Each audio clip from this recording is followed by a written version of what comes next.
السلام علیکم ورحمۃ اللہ وبرکاتہ۔ رب اشرح لی صدری ویسر لی امری واحلل عقدۃ من لسانی یفقہوا قولی۔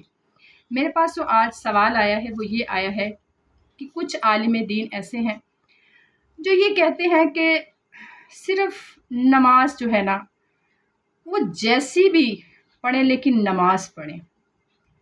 شاید بہت حد تک ان کی بات درست ہوگی، لیکن میرا ان سے ایک سوال ہے۔ ہم ایک بچے کو جب اسکول ڈالتے ہیں تو اسکول میں نا ایک سی ورک کروایا جاتا ہے، کلاس ورک، اور اس کلاس ورک کا مطلب یہ ہوتا ہے کہ ایسا ہی کام بچے نے ہوم ورک یعنی گھر سے کر کے آنا ہے۔ تو اگر بچہ گھر آتا ہے اور اس کی والدہ اس کو ویسا سیم ٹو سیم کام نہیں کروا پاتی، یا اس کی اکیڈمی یا ٹیوشن والی ٹیچر یہ نہیں کروا پاتی، تو کیا اگلے دن اس بچے کا کام کلاس ورک کے ساتھ میچ کر کے ٹیچر نمبر دے گی، یا بس کہے گی کہ جیسا کیسا وہ کر کے لے آئے بس ٹھیک ہے؟ یہ دنیا داری کی بات کر رہی ہوں، اس کا دین کے ساتھ کوئی تعلق نہیں ہے۔ تو نبی صلی اللہ علیہ وآلہ وسلم کو جب مبعوث کیا گیا ہے ہماری ہدایت کے لیے، اور جو طریقہ کار جو حکم انہوں نے ہمیں اللہ کے ذریعے پہنچا دیے ہیں، کیا ان کی کوئی اہمیت نہیں ہے؟ کوئی ہاتھ اونچے رکھ کے پڑھے یا نیچے رکھ کے پڑھے، کوئی چپک کے سجدہ کرے یا کیا ایک سلیبس نہیں اترا آسمان سے؟ تو پھر ہم یہ کیسے کہہ سکتے ہیں کہ صرف نماز ضروری ہے، اس کا کوئی طریقہ کار ضروری نہیں ہے، بس نماز پڑھو؟ یہ بات بہت حد تک اگر کوئی انسان سوچے کہ اگر سی ورک اور ہوم ورک ایک جیسے نہیں ہوں گے تو کیا بچہ کامیاب ہو جائے گا؟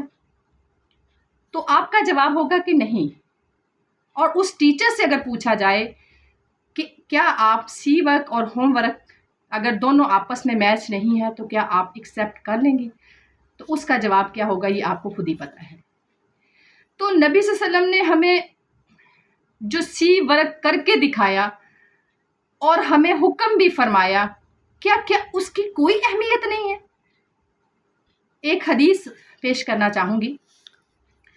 ابو ہریرہ رضی اللہ تعالی عنہ سے روایت ہے کہ نبی صلی اللہ علیہ وآلہ وسلم نے فرمایا کہ ایک شخص 60 سال تک نماز پڑھتا ہے اور اس کی ایک نماز بھی قبول نہیں ہوتی۔ پوچھا گیا وہ کیسے؟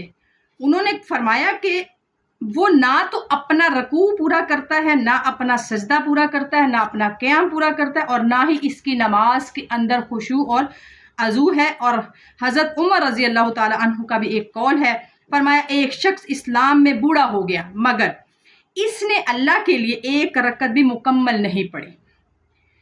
پوچھا گیا کہ اے امیر المومنین کیوں؟ فرمایا کہ اس کا نہ رکوع پورا تھا، نہ قیام، نہ سجدہ۔ اور امام احمد بن حنبل رحمۃ اللہ علیہ فرماتے ہیں کہ ایک زمانہ ایسا لوگوں پر آئے گا کہ لوگ نماز تو پڑھیں گے مگر ان کی نماز نہ ہوگی۔ مجھے ڈر ہے کہ یہ وہی دور ہے یا وہی زمانہ ہے۔ امام اگر اس والے دور کو دیکھتے تو کیا کہتے ہیں؟ ایک شخص اللہ کا تقرب حاصل کرنے کے لیے نماز کے لیے کھڑا ہوتا ہے لیکن نماز ویسی نہیں پڑھ پاتا جیسے حکم رسول ہے۔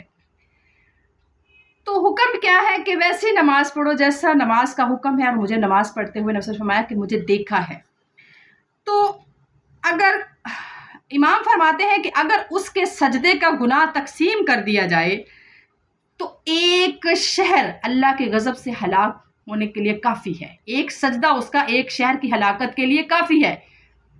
تو اگر نماز جیسی کیسی پڑھی جائے اور اس کو نبی صلی اللہ علیہ وسلم کے ساتھ میچ نہ کیا جائے، ان کے حکم کے ساتھ میچ نہ کیا جائے، کیونکہ سلیبس ایک ہی ہے مردوں کا اور عورتوں کا۔ ہم بچے کو اسکول میں ڈالتے ہیں جہاں لڑکے اور لڑکیاں اکٹھے پڑھتے ہیں، ان کے لباس کا، ان کے یونیفارم کا تو آپ فرق کہہ سکتے ہیں، لیکن آپ یہ کہیں کہ وہ لڑکیوں کو بیٹیوں کو کچھ اور کام دیتے ہیں ہمارے، اور بیٹوں کو لڑکوں کو کوئی اور کام دیتے ہیں، ایسا پاسبل نہیں ہے۔ اسی طرح آسمان سے ایک سلیبس اترا ہے اور ہماری نماز کو نبی صلی اللہ علیہ وسلم کی نماز کے طریقے کے عین مطابق اللہ میچ کرے گا۔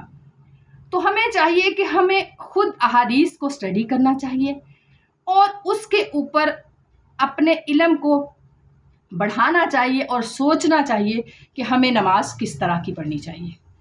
تو اس لیے یہ کہنا کہ جیسی بھی نماز آتی ہو بس صرف نماز پڑھو، یہ کافی نہیں ہے، بلکہ تحقیق کر کے ویسی نماز پڑھنے کی کوشش کی جائے جیسی حکم رسول ہے۔